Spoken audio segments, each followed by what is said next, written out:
Every tree has roots, every life has branches, and every adoption has a story.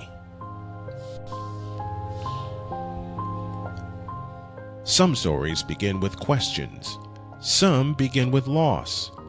All of them are rooted in love and the search for connection.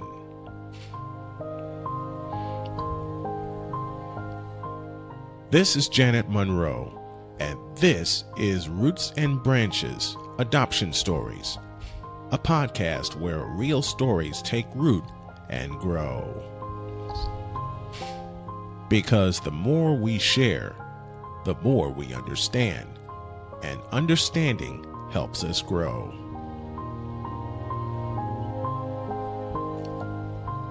Now, here's Janet Munro.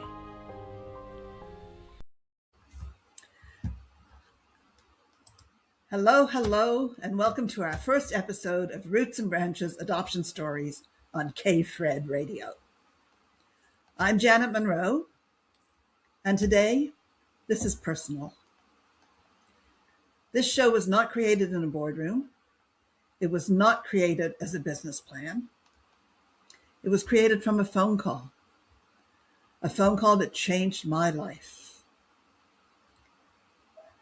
Roots are where we begin. Branches are what grow from those beginnings. And sometimes the space between is filled with silence.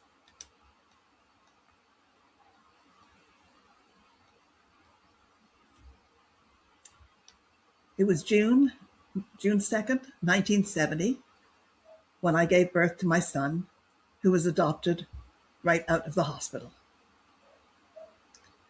At that point in time, unwed mothers were hidden. We were ashamed. We were a disgrace to our family. We had let our family down and disappointed them. And we'd got caught.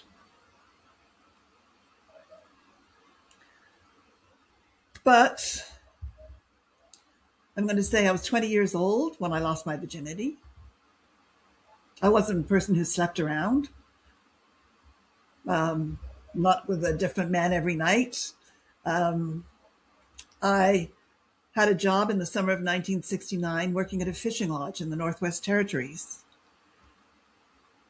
And it was the last night at that fishing lodge where we had a party. And things happened. And when I arrived home 6 weeks later, I realized that I was pregnant. It was one of the most difficult times because I knew how upset my family would be. I was 20 years old and I wanted to make my own decision. I thought about it a lot. Abortion was out of the question because back in those days, abortion was in a back room with a knitting needle and no guarantee you'd ever be able to have children again. Adoption was the one possibility, and raising the child on my own was another possibility. Looking at raising the child on my own, I had no future, nothing planned. I had no job possibilities. I'd finished high school, worked for a year in the insurance business, which I absolutely hated. Went to university for a year to be a chartered accountant, and decided that would be as boring as working for the insurance company. But I did love my job at the fishing lodge. I decided I wanted to get into the hospitality industry somehow or another. But working in the hospitality industry meant days, evenings, nights, no schedule. And how do you raise a child when you're in that industry without support? I lived at home with my mom and dad, but my mom and dad were speaking about moving to Montreal. We were in Winnipeg at the time, and Montreal was French. I didn't speak French. I wasn't good with languages. Didn't pick it up. And I did not want to move to Montreal. But how would I support a child on my own in Winnipeg without that parental support? I was raised by a mom and dad. My dad was an electrical engineer. My mom was a stay-at-home mom. You know, and those stay-at-home moms, they make you beds, they make you meals, they tuck you in, they kiss you goodnight. They're always there when you need them. I wasn't going to be that. So adoption was my story. As I said, unwed mothers were hidden. You're ashamed your child would be a bastard, and you don't speak about it. Well, I was old enough to choose, but I would not be free from judgment if people find out. I was a birth mother before that term was spoken out loud. Back then, you were simply sent away. And I was sent away. When after the day that I told my mom, I wanted to tell my mom and dad at the same time, but couldn't do it. So I eventually sat down and I told my mom. That was the hardest thing I ever had to do. And then her words to me was, how am I going to tell your dad? And I thought to myself, I don't know, because I couldn't tell him. But my mom told him for me, and I went up and spoke to them and told them I'd already made up my mind about adoption, that would be the best thing for this child. My mom and dad wanted to meet the father of the child, which they did. He came over with his parents. Of course, my parents were talking about marriage. I said, there's no way that I want to marry this gentleman. It was a one-night event. If I marry him, we're going to be divorced within the year, and then I'm still going to be a single mom. That's not the way I wanted my child to be raised. I wanted my child to be raised by a mom and a dad, two people who would love him and take care of him and nurture him.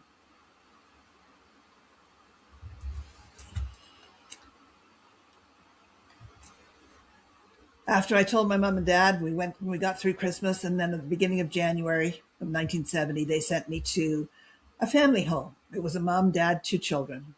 I looked after the house, made lunches for the kids, got them dressed, ready for school, taken care of. Every Sunday, my dad would come and pick me up and take me home for Sunday dinner. But you know, in that car, he never spoke to me. When he drove me back to the house, he never spoke to me. And I've always wondered if that was because he was so disappointed in me, or after he passed away, I wondered if he was just more disappointed in himself because that had happened. And he hadn't been able to protect his daughter.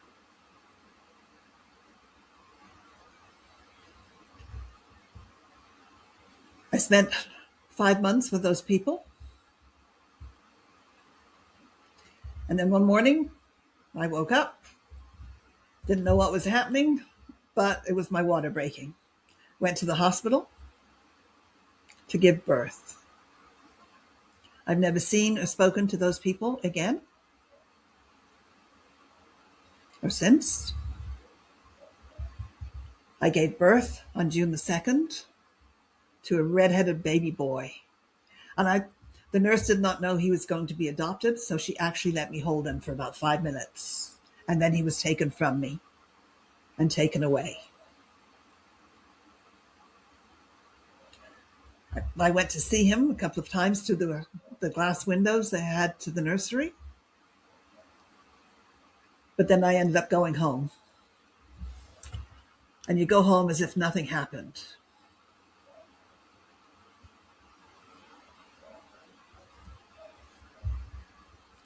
Then life goes on. Except it didn't. No matter what, you always remember. June 2nd every year, you remember the birthday. As much as they want you to hide it and you want you to forget about it, it does not go away. But as time goes on, you repress it.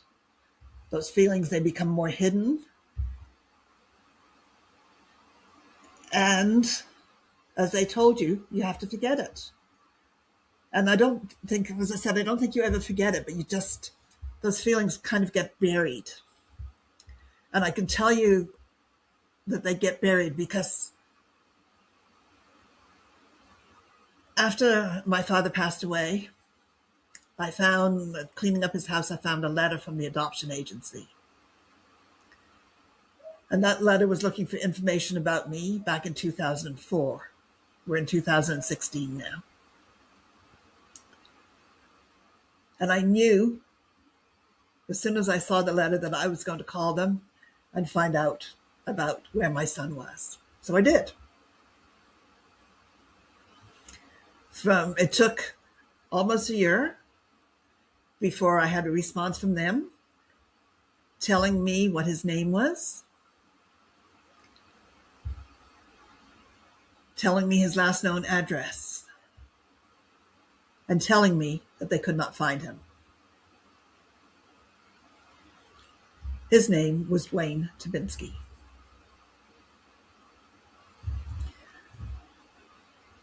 And what do you do when you have a name for someone and you don't know where they are? You Google. And that's exactly what I did. And the timing was right. And I say that because it came up that I noticed by a real estate agent that he had just sold a house to a Dwayne Tabinski in Nashville, Tennessee. And the link came up in blue. And when I clicked on the blue link, it took me to his Facebook page. And it said that he was born in Winnipeg, Manitoba, that he lived in Kansas, and he was now in Nashville.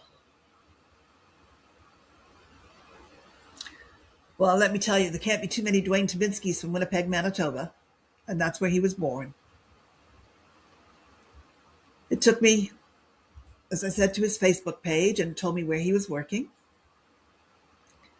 And I sent him a message through Messenger. I friended him and I sent him a message through Messenger and asked him if he was a Dwayne Tabinski that had lived at this address in Winnipeg.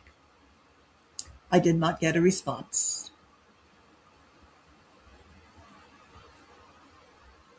But my family and I were headed to Florida, to Orlando. We were going to drive down to Orlando in May. Got to the end of April, and I thought, okay, I've got to try and reach him because maybe, just maybe, I can stop in Nashville on the way home and actually meet him. I went back to his Facebook page, but I think he blocked me. And then I went to his work page and looking for an address that I could send a letter to. There was no mailing address or street address for his business. But there was an email address for him. And it was a Saturday night, and I thought, okay, I'll send him an email. And being old school, and not one who checked my emails all the time, I figured he wouldn't get that until Monday morning when he went to work. But I was wrong. He got that email on that Saturday night and was reading it while he was sitting at a bar. His wife came up to him and said to him, "You're not supposed to be reading your emails. We're supposed to be out having fun." And he said, "I think I just got an email from my birth mom." And she said to him, "Oh, really? What would you like to do? Would you like to go home or would you like another drink?" So his response was, "I'll have another drink." When I went to bed that night, he'd friended me on Facebook. And I thought, oh my goodness, that means he read my email. And I wasn't quite prepared for that because I was waiting till Monday. I knew it would happen on Monday. And I go to bed and I'm wondering what kind of a Pandora's box have I opened? Because when you're looking for the child or the child's looking for the birth mother, you don't imagine the results. You don't know how you're going to feel when you get in touch. And you don't really think about that because you're not sure that you're ever going to find them. And it's that uncertainty that makes you decide not to look at actually finding him and going further. So the next day was Sunday. And that morning when I looked on Facebook, he'd sent me a messenger. And he said it would be really okay for you to call. And it was just the way that was worded. It would be okay for you to call. Made me pick up the phone and actually call him.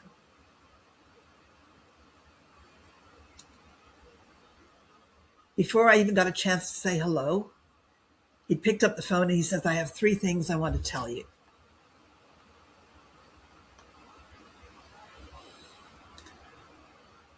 I'm okay and I'm happy. Great. Thank you for giving me life. Wow. And then you have 3 grandchildren and 5 great-grandchildren. And that's when my world exploded. It was like a tsunami of feelings and memories, and everything came rushing back. I hadn't given any thought over at least 25 years about how I felt when I was pregnant. I hadn't given any thought as to what happened to that child.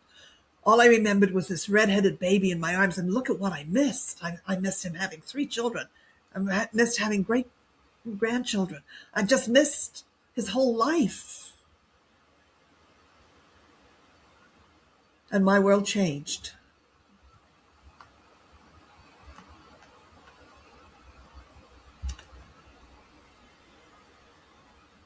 You immediately start wondering, what would it be like if you had raised him? Would his life have been the same? Or would it have been better? He had great parents who loved him dearly, and he was number 1 as far as they were concerned. But he had 3 children from 3 different women. He was married 4 times. His mom and dad had not been to any of his weddings. His mom got to go to his 4th one. And you wonder how adoption just played in all that. And through these episodes that we're presenting, I have to tell you that this is a healing process for me as well. It makes me realize I'm not the only one that's gone through all of this. And I know that I can empathize with people that are going through the same thing. There's an ache, and then there's a joy, and together. Yeah. So we had 6 years together. And they were good years. I did a lot of traveling from where I am now in Ontario to Nashville. He came to Ontario. We went back to Winnipeg so that I got to meet my grandchildren and the great-grandchildren and met his adopted mom. She and I are still good friends. My children gained an older brother, which was at the right timing because they just lost their dad and their granddad in the 2 years prior.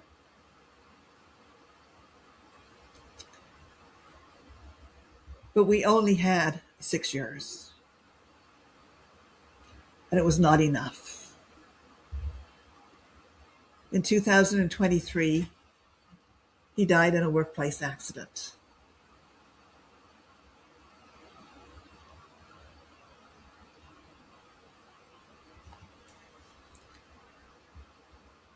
Losing him again was losing him twice.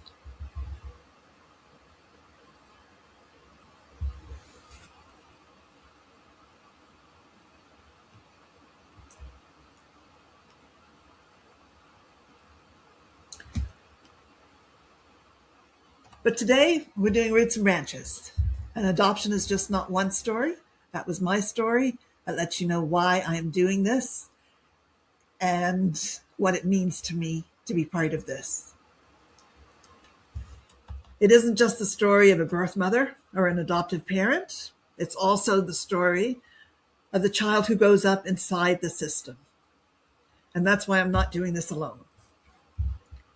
Sitting across from me is someone whose experience is very different from mine, but just as powerful. Matt Stafford grew up in foster care. He was permanently placed with a family who cared for him, but he was never formally adopted. He lived in that space so many children live in, belonging, but not quite fully. Today, Matt works with youth, mentoring, guiding, walking alongside kids who are struggling to find their footing. He has a mentoring organization called VincentJamesMentoring.org. And Matt is giving his life to those that need his assistance. So Matt, I'm grateful that you're here. Welcome to Roots and Branches on KPhred. Well, I am very grateful, Janet, for you to ask me to be your co-host on here as well. And one of the wonderful things that I hope to showcase the different stories and the heart set of everyone that we come across to maybe with the ones that are looking to adopt or wondering how to even do things within the system or without this or outside of the system, have the courage to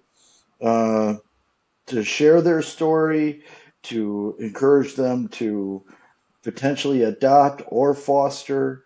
I hope to inspire a lot of people to change their lives. Fantastic, Matt. So let's talk a little bit about your story. Yes. What did it feel like to belong but not fully? So let me start off first about I don't consider myself fostered, even that I was fostered. There's a term called permanent placement. It's like adoption, but the biological parents keep their rights. So my biological mother kept her rights for me and my brother. Me and my brother were permanently placed in our family, and with that, it set a foundation of change, but we had a rocky foundation as well because we had 7 deaths in our family in 6 years. So that was. Can I ask you there, Matt? You say 7 deaths in 6 years in your family. Is that your biological family or the family that you were permanently placed with? The family I was permanently placed in, and I do not talk to my biological family. So when I specify if I am going to talk about my biological family, I use the terminology biological because there's a separation for me, and it's a healthy separation as well. I have met multiple individuals from my biological family, and I do care for them, but as who I consider my family is the Canagleros. And it's wonderful because I know the love from both aspects, from my biological side to my family side, my Conaglero family side. The only downfall of being permanently placed is you don't get to have the last name of the family you're permanently placed in. So as my brothers and sisters uh, were Conegleros, I was envious of not being a Coneglero. And my father did a wonderful thing. He never called me by my name that I can remember. He always called me boy or son. And that is a gift that I can't even start to compare to showcase the love and the appreciation and the, the aspect that my mother and father uh, that I had growing up loved me as their own child, and that's amazing. To Were you the youngest, Matt? uh, I am the youngest. Uh, I like to say I'm the youngest. I'm the chosen one, and to all my brothers and sisters, I am just darn cute. And I was told that my whole entire life, and I think it went to my head a little bit. So, uh, yeah. Um, I had our family went through 7 deaths in 6 years. My sister Lorena and her husband died in a drunken car accident, and then there was a death every year after. And one of the deaths was my father, Vincent James Coneglero, and with him, I believe he could beat up God and win, and God would be like, "Oh, all right, no more, no more."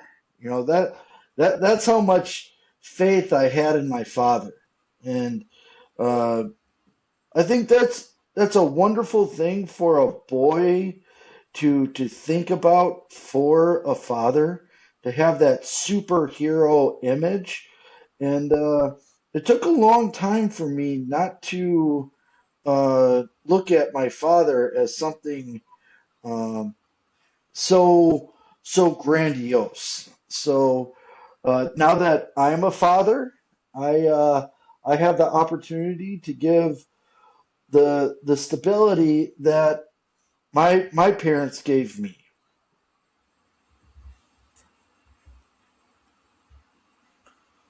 What did you believe about yourself as a child when you were Oh, growing up in the oh,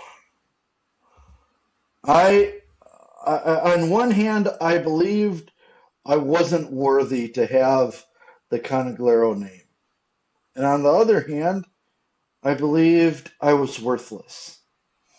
Um, at 10 years old, I was suicidal, um, and I didn't even understand what suicide was. And my father stopped me from committing suicide, and he embraced me and showed me that I was his son. And when he passed away when I was 15, 15 and a half, uh, I tried to commit suicide then, and there was a man named Dean Culver. He started a place called the Teen Center, and he gave me a hug. I was the second teen to walk through the doors, and with the same hug my father gave me, Dean gave me.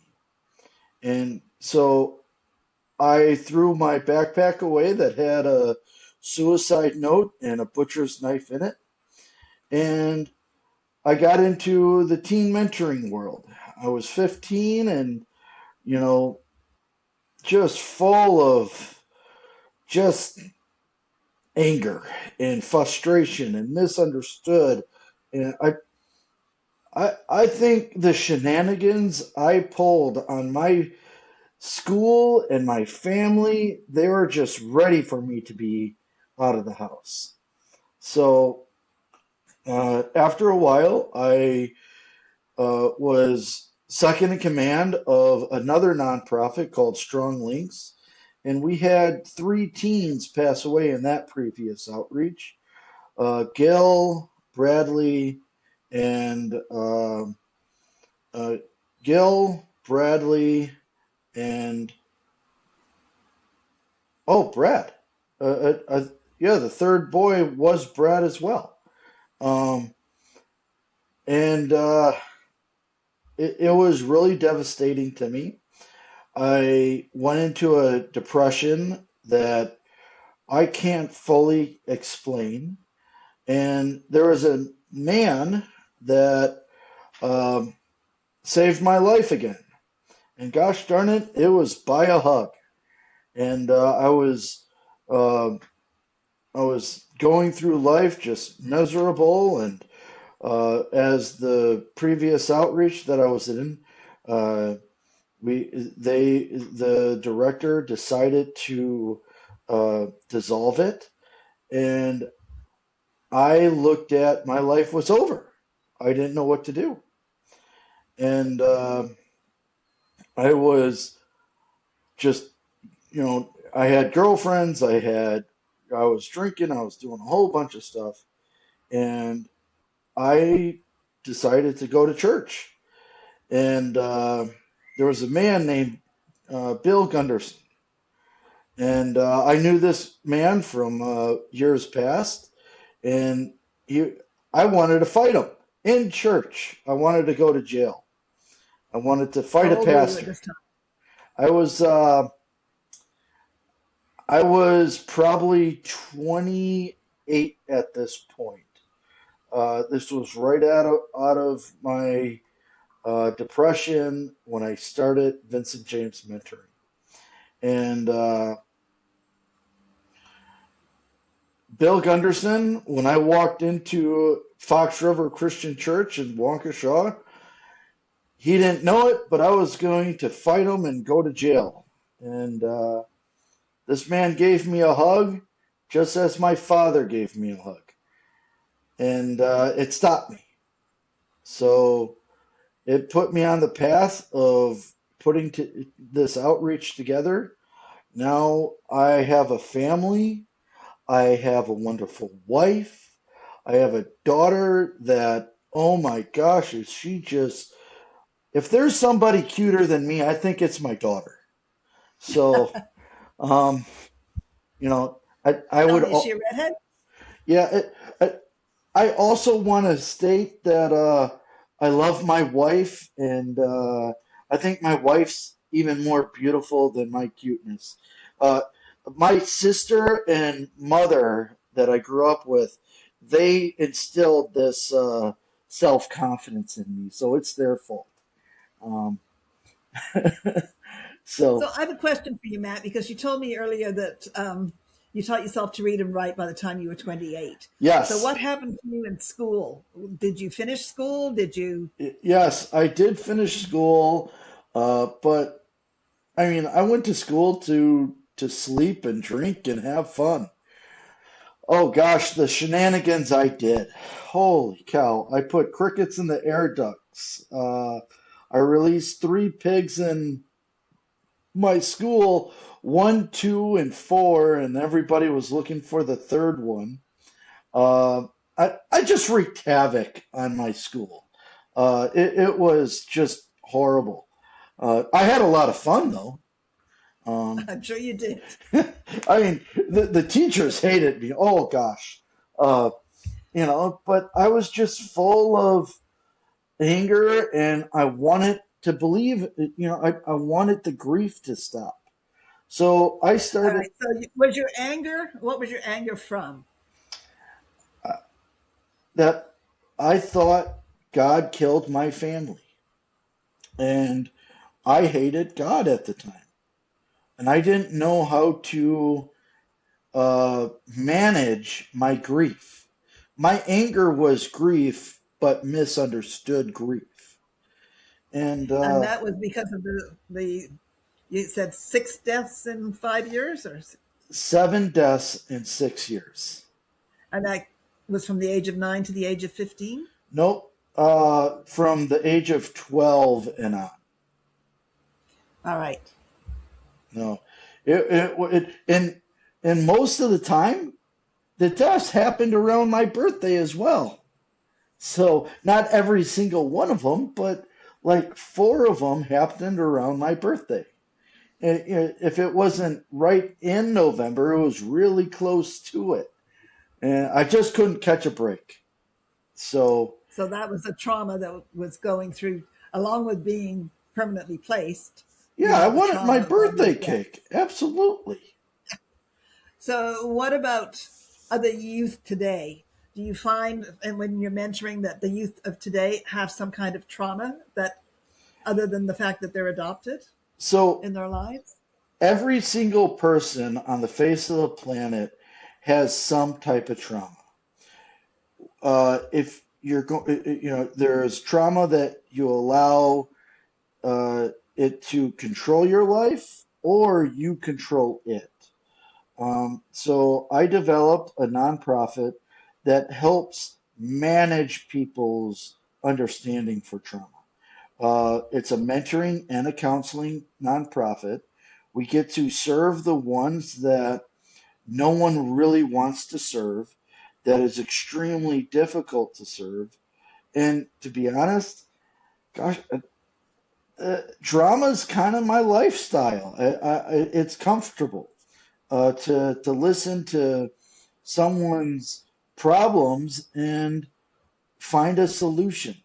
And I'm not saying I'm God's gift to green earth, but I believe that everyone is God's gift to green earth. And what we need to do is serve each other. And like Roots and Branches, help serve individuals needing to heal, needing to be inspired, and to be educated. And that's why I'm so glad to be a part of this with you and to go down this journey with you. Well, thank you. I'm so glad that you're here. Yeah. So I would like to know a little bit about Canada. I hear there's mooses just walking around everywhere. No, and we don't live in igloos. No, Sorry to no, disappoint you. no. I mean, so from the United States, I live in Wisconsin, and I'm from a beer drinking, Packer loving, you know, Yeah, this. Wisconsin is the dairy state, correct? Yes, yes. But That's on your license plates, if I remember rightly. absolutely. And whoever's listening, I believe God made our state uh, after heaven. We got wonderful seasons. The snow we don't love too much, but we sure got the Packers, the beer, and the cheese. All right, so I'm currently in Ontario, Hmm. just north of Toronto, in a place called Barrie. We get snow. We've had lots of it so far this year. Today was a beautiful day. The sun was shining and the snow was melting, but that doesn't mean it's gone for good. Like, it could be back tomorrow. Um, I love Canada. I think it's a great country. Yes, we've got a lot of good things. I was raised in Winnipeg, which was a city, but small in comparison. I was just in one of the suburbs. Went to high school there. Then I moved to Toronto when my parents moved to Montreal. Yeah. I met my husband on a train from Toronto to Montreal on a Friday night. I came back to Toronto on the Sunday. He came back on the Monday. He called me on the Tuesday. I went and picked him up, and he never left. We Well, got married, had 2 children, started a business, a custom furniture manufacturing and retail business that we kept going for 46 years. Lost my husband in 2015 to cancer. I'm so Um, sorry. don't be sorry, because we had a great life. I'm not sorry. Everything was good. My dad passed away a year later. He was in Montreal, but in that year, I got to spend more time with him than I had in the last 20, because I didn't have any other responsibilities at the time. So my husband and I have 2 children, um, who got along very well with Dwayne and were very close to him. Hmm. And now I have I've had 3 children, including Dwayne, and then I have 6 grandchildren because my youngest son, Ken, just gave birth to a son this year. He and his wife added another son to the grandchildren, and I have 7 great grandchildren now. So life is good. Life is full. I've been all around, we traveled a lot in road trips, and one time we went to the Niagara Falls, and my dad was wondering why I didn't go over the Niagara Falls over on the Canada side in a barrel.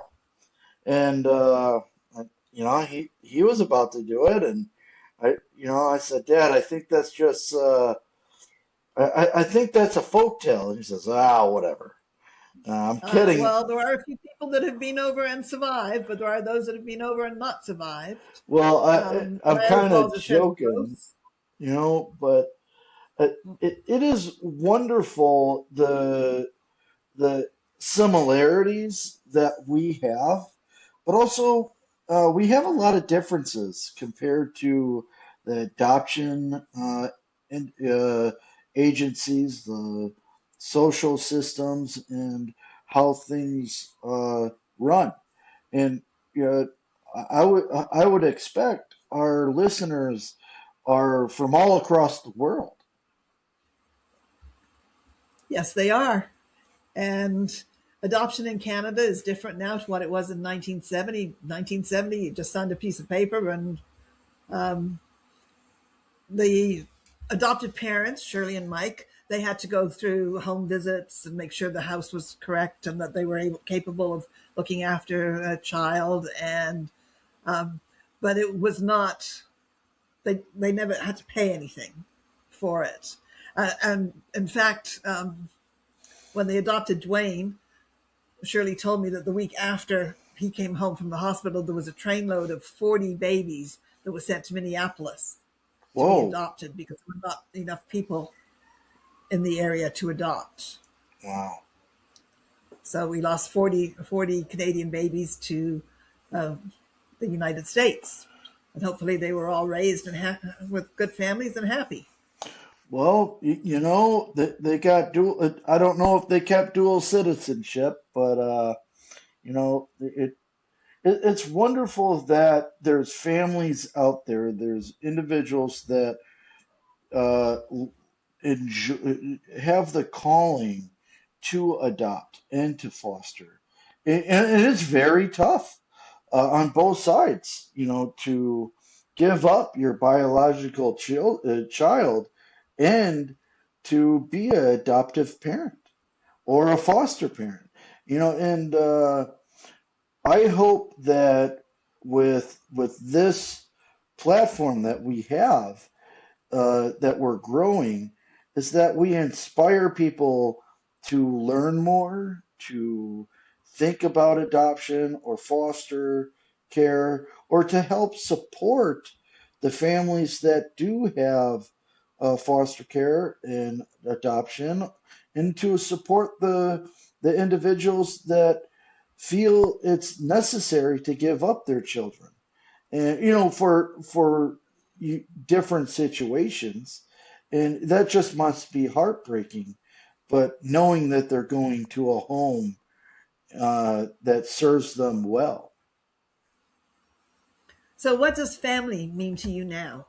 Oh, so family. It's got. I have a term in my outreach: forever family, forever intertwined.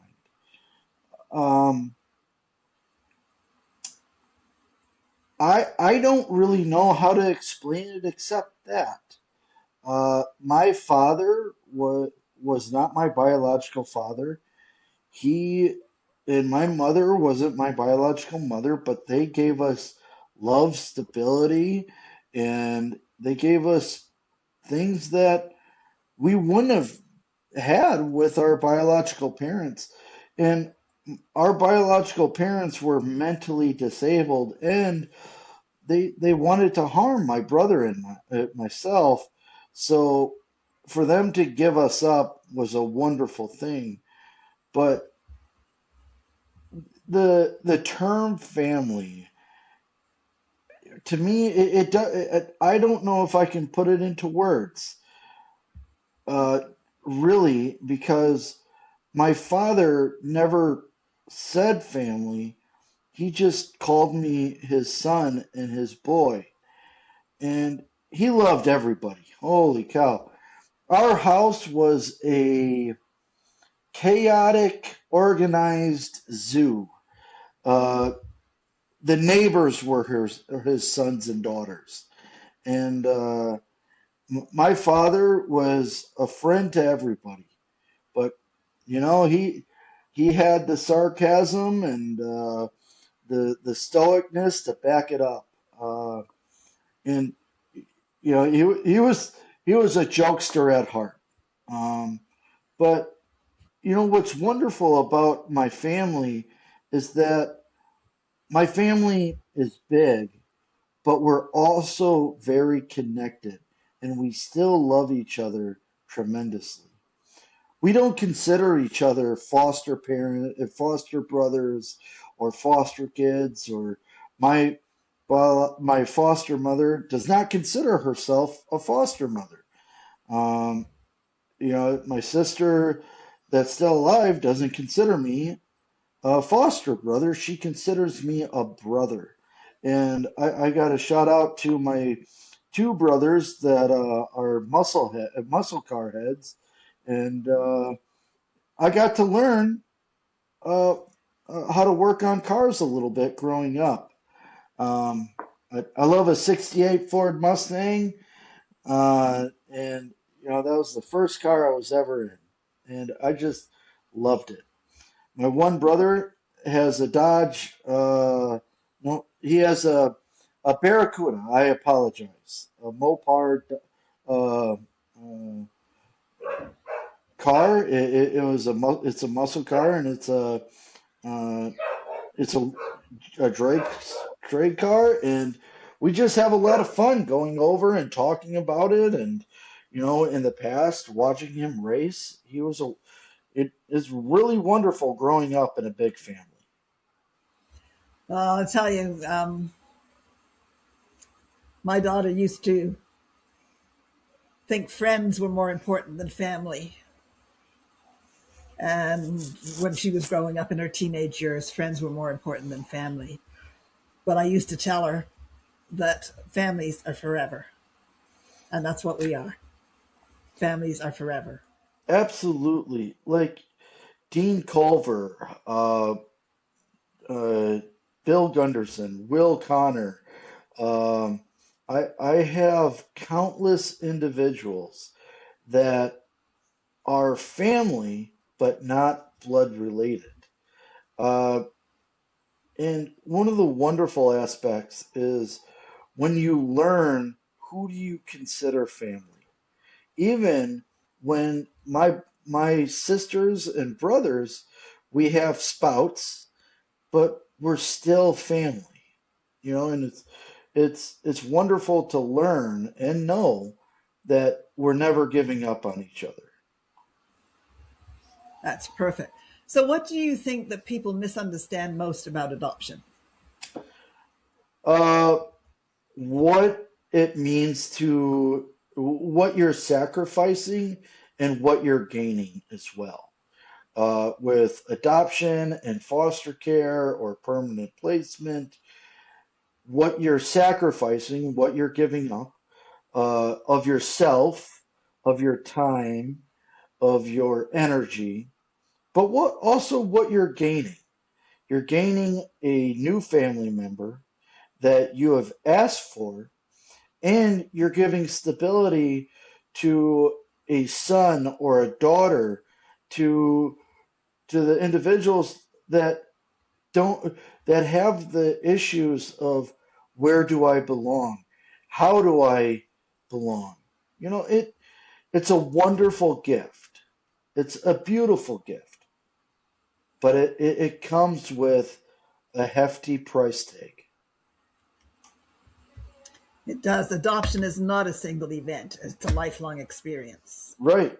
And it takes a, a village to help the family, the mother and father, or in our new day and age, how people live, if it's a wife and a wife, or however their partnership looks.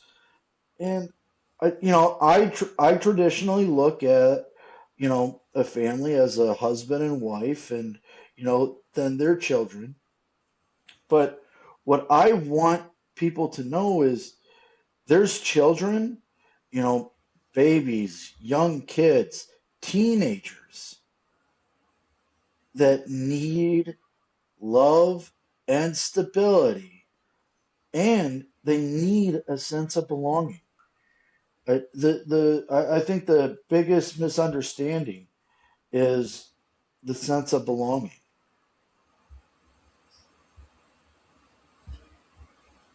Roots and Branches is existing because silence is heavy. Right? Birth mothers were silent, adoptees were confused, foster children were labeled. So this is a show where we speak. This is not about blame. It's not about sides. It is about the truth. So if you are part of this world, your story matters. You can find Roots and Branches at www.youtube.com/@ Roots and Branches AS. And the website is rootsandbranchesadoptionstories.com. If you need to call, that phone number is 615-870-6433. For Matt, his organization is vincentjamesmentoring.org. And your phone number, Matt, is? My number is 262-720-8961. We get to serve kids and families that are needing help within the social system, outside of the social system. Anybody that has any type of help that needs help with organizing and structure, or just needing a shoulder to cry on. Janet, I really am inspired to be a part of this with you, and I hope that people learn and people grow and people reach out to us to tell their story. If you are wanting to find your adopted son or daughter, and you're needing the courage to let these stories that we tell or we get to tell inspire you to take courage. So if you could say one thing to the child you once were, what would you say, Matt? Don't put itching powder in your shampoo. Don't put itching powder in your brother's shampoo. You're going to get a whooping. But all sincerity is, calm down. It's okay. You don't need to fight. And my answer to that, ladies and gentlemen, is use protection. I didn't know about back in 1970. I'd never heard the word condom before. Had no idea what it was. But I can tell you, when you become pregnant and you have to make a choice between abortion, adoption, or raising a child alone, those are all the most difficult choices that you could possibly ever have to make. Use protection so you're never in that position.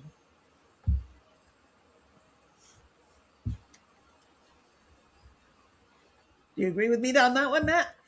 I agree on always doing the right thing for yourself. Adopt and give your child up. I feel there's always an opportunity for life.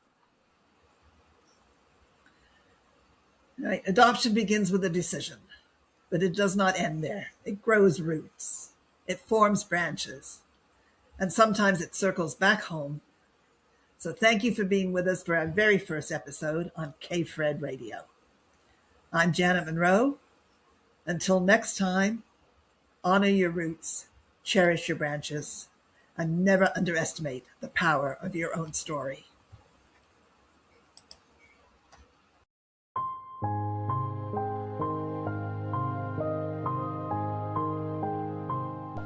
Thank you for tuning in to Roots and Branches Adoption Stories, where every tree has roots, every life has branches, and every adoption has a story. Got an adoption story you want to tell? Want to learn more about adoption stories? Then visit rootsandbranchesadoptionstories.com.